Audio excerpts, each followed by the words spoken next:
All right, welcome back to Bayou Time. We appreciate you joining us. The insurance commissioner is joining us, Mr. Jim Donelon. Sir, welcome to the program. Good to see you. Thank you, Martin. Glad to be with you. And I'm sure right now you are a very busy man, to say the least.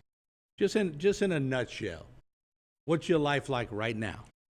Well, it generally starts out with a radio interview early in the morning, somewhere along the coast, from St. Bernard over to, including Lake Charles still, because those poor folks are still reeling from what happened to them a year ago. Go from there to Baton Rouge to my office, do my emails, if you will, in the morning, and return my phone calls, and then start my internal meetings in the afternoon. At some point during the day, we do a 1-hour call with the governor, with his cabinet staff and involved agencies, including the Weather Service and the statewide elected officials. We get updated on what they're doing and what we need to do. And from there, I generally get asked to go somewhere, perhaps to do a television interview, speak to a Rotary Club, do the press club, what have you. And I'm making myself available to all of the media at their request, not recruiting any because I'm kind of wall to wall, but the demand for public information, for the information for the public, is full time. And the reason I want to bring you on is, what kind of advice? Because naturally, with Lake Charles, they're still dealing with Lake Charles, and now they're dealing with a devastating storm here. I'm sure agents, adjusters, everybody in the insurance business is probably overwhelmed, probably being passed on to the consumer. What kind of advice could you lay out? Simply, number one, file your claim. It's late already, but as soon as you can, file your claim. Even if you're not sure that you have a claim to result in payment. But if you have any damage at all, it's important that you get in line to get an adjuster sooner rather than later. The sooner you do that, the sooner you can look for and get a contractor, preferably a local, licensed, insured, reputable individual to do your roof or other contracting needs. And as I said, the sooner you get in line, the sooner you'll be able to access one of those folks. Number two, go online, go to our website. We have a direct link to apply for federal disaster assistance.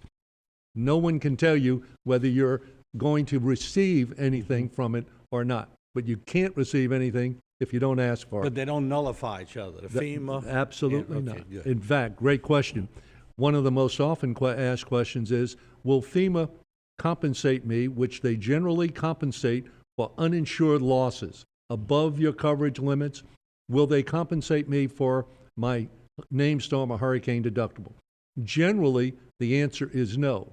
But if your overall claim, or your overall grant from FEMA, which is capped at a certain level, does not reach that cap, then that deductible is included in your uninsured loss. So they don't, as such, reimburse you for your deductible, but it is part of your claim subject to the overall limit or cap on recovery. Next step, minimize your losses. You have a duty under your policy, whether it's a flood policy or a private insurer policy. You have a duty to minimize your losses. That means if you have a tree that put a hole in your roof, you have a duty to cover that opening to prevent rainwater from getting in and causing further damage, mold behind your sheetrock, etc. You're not required to do that at your risk to your safety, but you are required to do it to the extent reasonable under the circumstances with help as needed, labor, supplies, etc. Keep those receipts. They are part of your claim. You're entitled to reimbursement for the cost of minimizing your damage. And lastly, if you have any questions about any of this, 800-259-5300. That's us. We have about 50 folks waiting to take those calls. They've been doing it since the day, 2 days after the hurricane hit us on the 29th.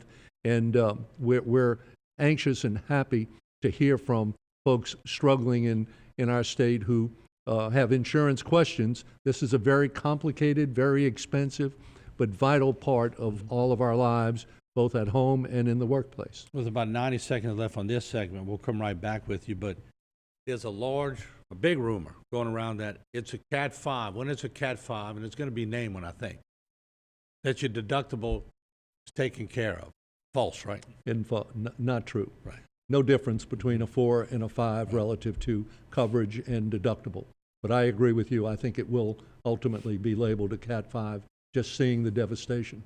Just on a personal note, compare this to Betsy and to other storms. The old timers around here, when you ask them, Betsy or Andrew, they always say Betsy.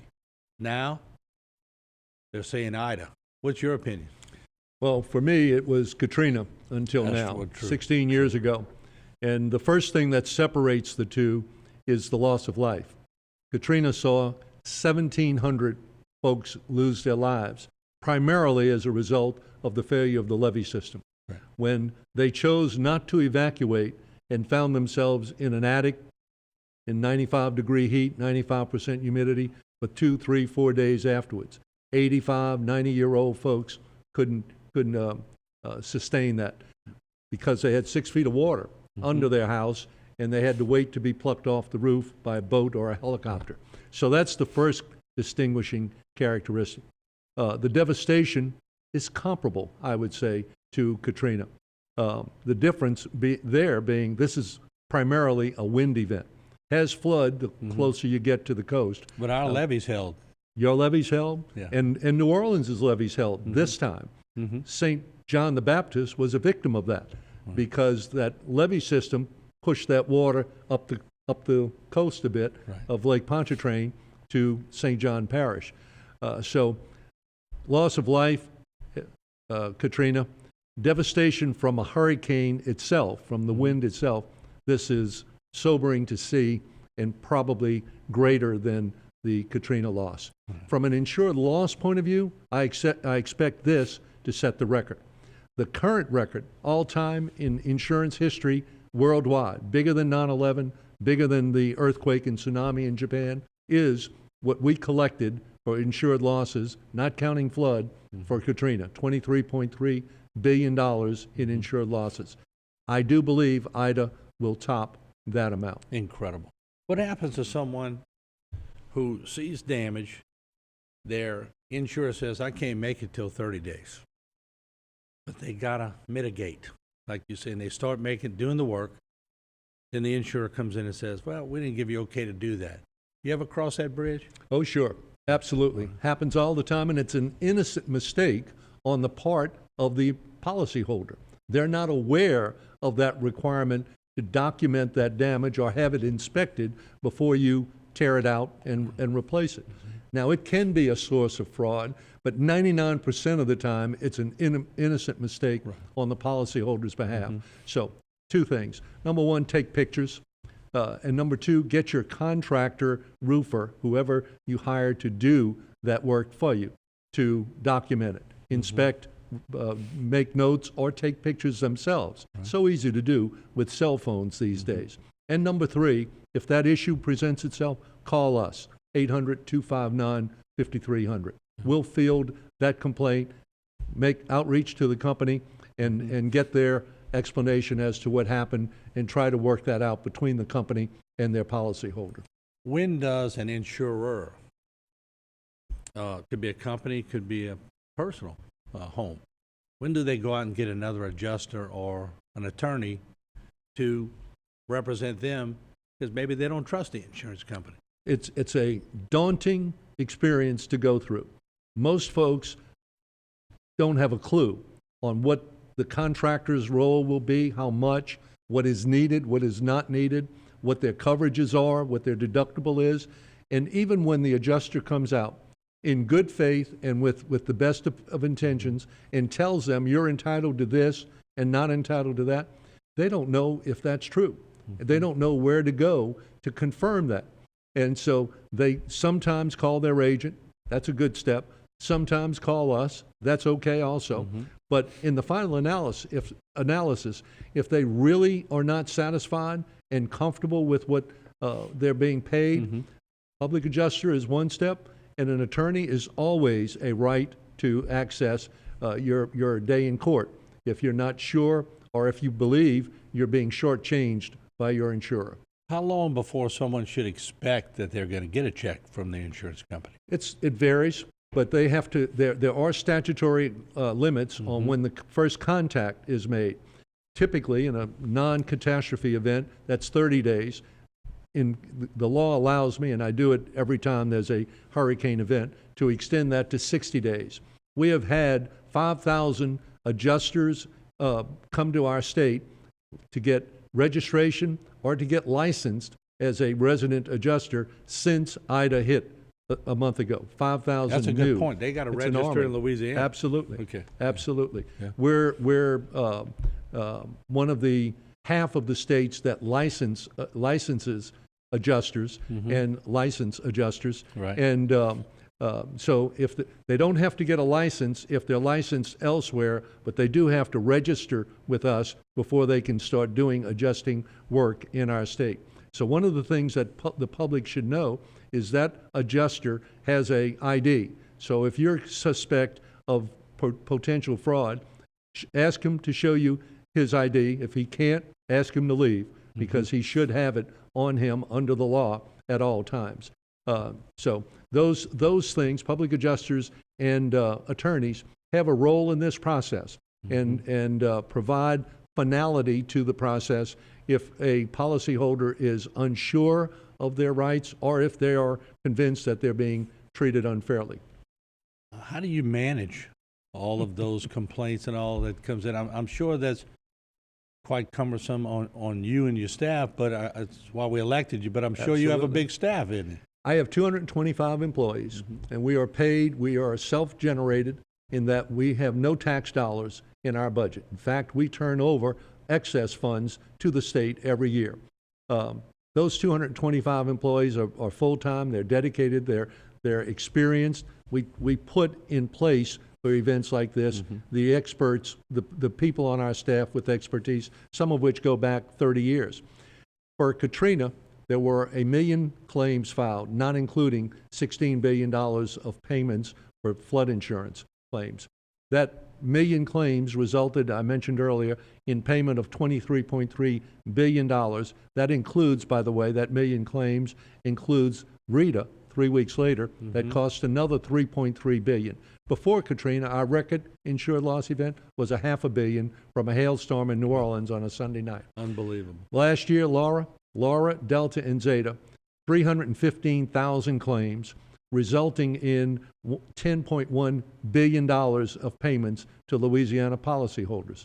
That is a huge, for the 8 years before that, Martin, hardly any hurricane events at all. That's what I asked you. You issued an executive order. Talk about that a little bit. Yes, sure. It's Directive 218, and it is a result of the fact that actually before the president came to Laplace, I got an email from Allstate asking me to ask the industry to voluntarily ignore the triggering device in evacuation expense reimbursement, which is a mandatory evacuation order. Allstate said, if you'll ask us, we'll do it, and ask the rest of the industry as well. So I was preparing to do that when the president announced the day before he landed in Laplace that he thought the companies should voluntarily pay those evacuation expenses without the requirement of an evacuation order. The next day, I issued my request in the form of a bulletin, and then on Monday, Labor Day, I had an ask for a telephone conference Monday morning, Labor Day morning, with State Farm, and they informed me that they were not going to honor my request. And I was truly shocked at that response, and then the following day issued Directive 218 to the entire industry saying that part of your policy, which is in the policy to protect the companies from evacuations that are not necessary for 5 days of trip to the beach or something. This wasn't about that. This was life and death and fear, actually, on the part of many public officials to even order a mandatory evacuation at the last minute for fear of gridlocking, as happened before Ivan in 2003, on the interstate as this huge hurricane event blew around those cars. But you really and have put unbridled power. You could mandate it, can't you? I did mandate it, and it remains to be seen. Some have suggested that I'm overreaching my authority. Remains to be seen if that will be upheld by the courts or not. Needless to say, I think it will. I've issued emergency rules after Laura last year, after the pandemic the year before that, and back after Isaac several years back in the Laplace area, and been challenged twice.